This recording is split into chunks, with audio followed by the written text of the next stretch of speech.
Years ago, when I was in seminary at Eastern, then Eastern Baptist Seminary, now Palmer, I was invited to a fancy dinner party held in the Mount Airy section of Philadelphia.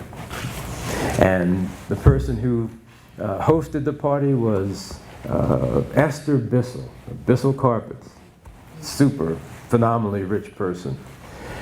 And I went there with the daughter of my mentor, J. Pius Barber, and she had told me something that, and I told her, I said, I'm not comfortable with all of these big, fancy, rich people. And she said, oh, don't worry about it, it's going to be fine. And I remember what my mother had told me when I was given the award by the Kiwanis Club of Yeadon, Pennsylvania. I was the student of the year, and I was invited to this dinner sponsored by the Kiwanis Club. And I said to Mom, I said, I don't know what to do.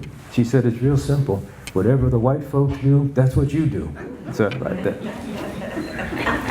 So here I am at this big dinner party. A famous columnist for the Philadelphia Daily News, Rose DeWolf, was there. And I was standing right next to her. And this waiter, dressed in this tuxedo, came by with a silver tray. And he had these little things on there that I didn't know what they were. But she went past, and he passed one to Rose DeWolf, and she took one, popped it in her mouth. He came to me, always do what the white people do. I took one, popped it in my mouth, and lo and behold, it was liver. I hate liver. I can't swallow liver. So here I am, the only African American, other than the person who invited me, Almanata Barber, the two of us, the only black people there. Here I am with this liver thing in my mouth.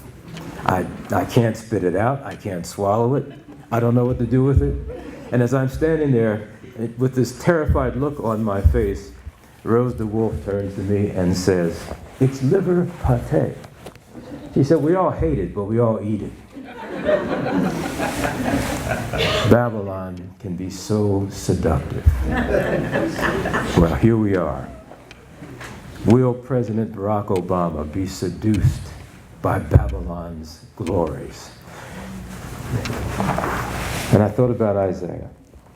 And I thought about the fact that in spite of all that this portends and all of the joy of having an African American president, will he be able to, and will we be able, in the wake of his election, to understand that there's still justice work to be done?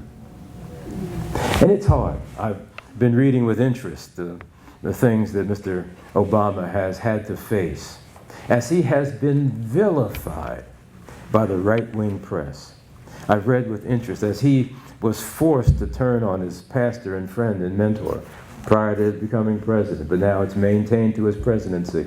And Jeremiah Wright, with all due respect to anybody who may mightily disagree with me, Jeremiah Wright never said anything that was wrong.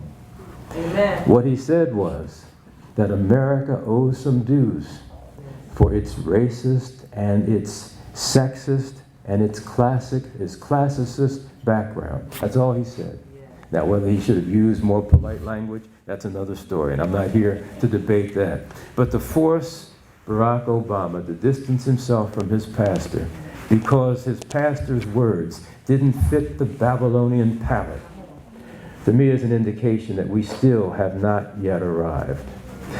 And my task today is to say to all of us, and I'm saying to myself as well, because the temptations of Babylon continue to come at me like they come at all of us. Yeah. And that is to say that when it comes to dealing with Babylon, there is something that you can do. And there's something that all of us must do. And the first thing that we must do is we must be conscious of the realities of what happens in this world to the poor and the disenfranchised and the oppressed. Who can forget the vision, the images, perhaps better said, of the royal palace of Haiti having collapsed?